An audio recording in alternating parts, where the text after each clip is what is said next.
system. And we feel, and we've done this as a team because it does affect everyone in the office, and I mean even Barb with the tracking and payroll and things like that. So we've worked on this, all of us together, and what we feel is most beneficial to all parties, especially the individuals that we serve, is proposal number 4. The one concern that we have with that is the cell phone coverage, but I did talk to, because the phones that we have right now, they really aren't very good and we don't get very good coverage, but they did tell me that until our contract is up, they would give me a loaner and we could try it out. They just keep giving us loaners until we got one that covered the most areas possible. So they're going to work with us on that. So we're just going to trade in the one we have. There won't be a contract or anything like that involved. They're just going to do that out of the kindness of their heart. So the other concern obviously is compensating staff. However, we have to remember that that does come back out of the cost report. Benefits to proposal number 4 is if we're keeping this in-house, it's going to be much easier to track, much easier to bill for. Beyond staff compensation, there is no additional cost. It's going to be a whole lot easier for us to schedule. Local management of on-call, and there again, what I mean by that is we're not bringing in a third party that doesn't know the people that we work with.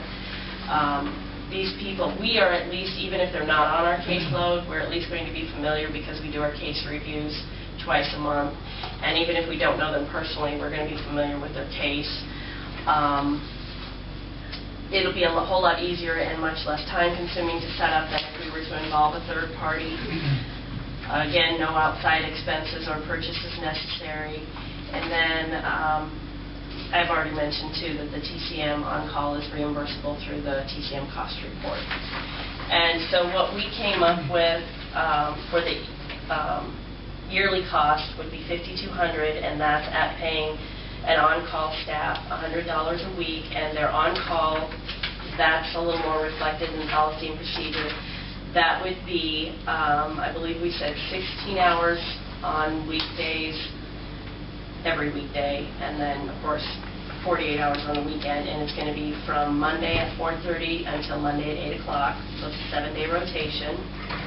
They are responsible for targeted case management consumers only. Is that what the TCM stands for? Yes. Yes. Yep.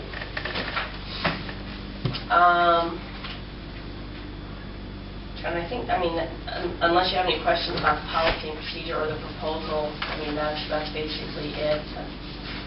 I can read this to you, but... Can you trade, like, you know, when it's your week to be on call? Can you, if you're going somewhere, can you...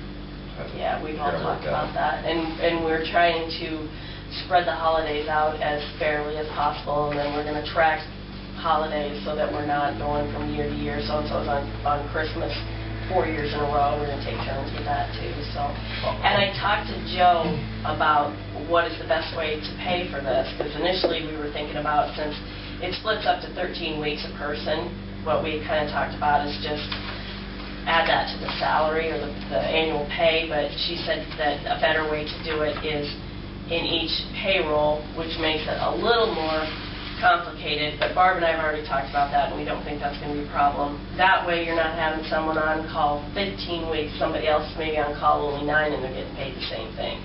Where if we do it in each paycheck, it's going to be a separate column, and they get paid for what they actually did.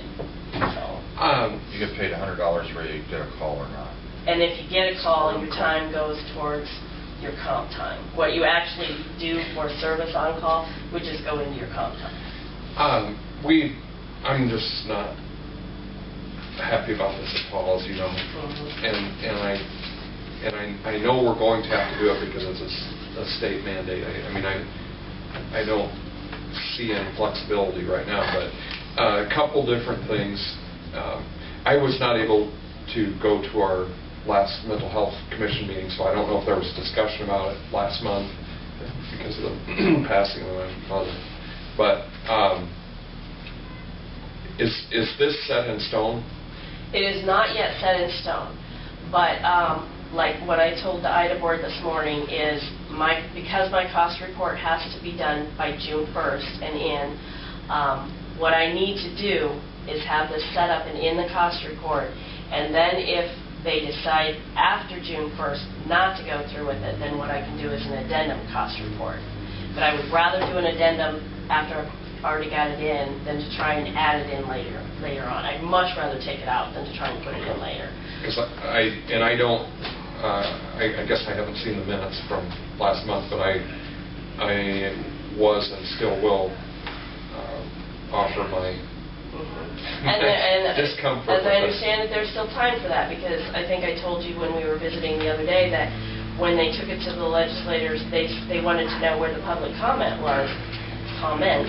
and because they hadn't received them yet from IME. And they said, well, then this is going to be tabled until we've had a chance to look those over. So there is a remote possibility this won't go through.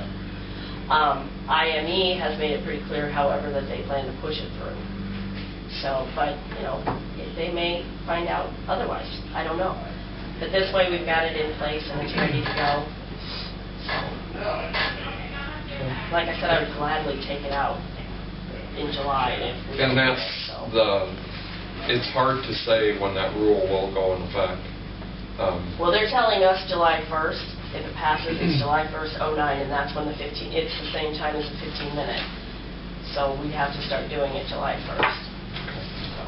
Because to get through this rule process, it may or may not make that deadline. Yeah.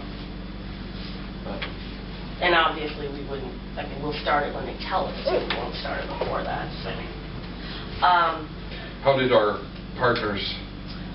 They were not thrilled, but they did approve proposal number 4. So I think I don't see that we have an alternative. I'll make a motion to accept the proposal number 4 as listed for the 24/7 on call. I'll second that.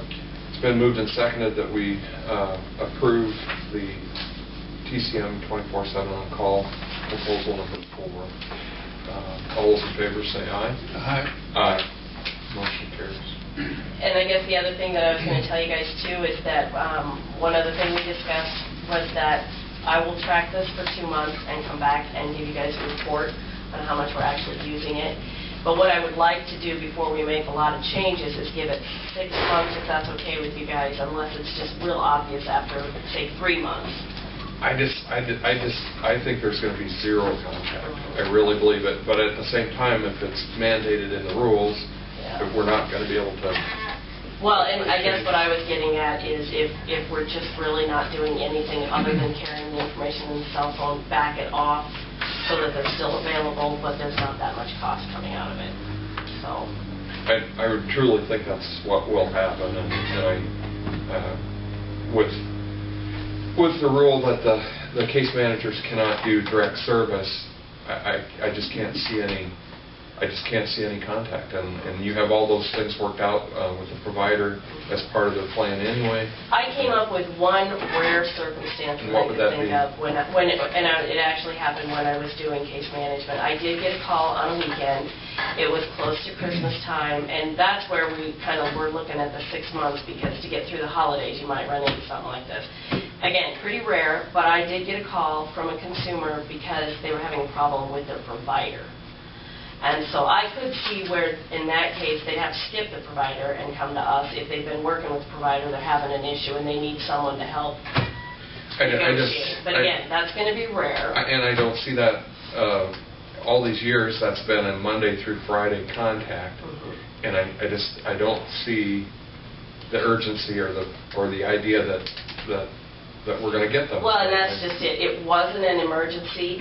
They felt it was an emergency, because it was getting close to Christmas, the person needed to do the shopping, the provider was not cooperating in getting them where they needed to go, and the only bad thing about this particular instance is if I hadn't been able to talk to this person and help diffuse the situation, he could have had some pretty significant behaviors. It was a TCM case, not an MHI, so there wasn't a mental health crisis plan, but he was someone that has gotten himself in a lot of trouble. So it was good that he could get a hold of me. But again, very rare situation, so.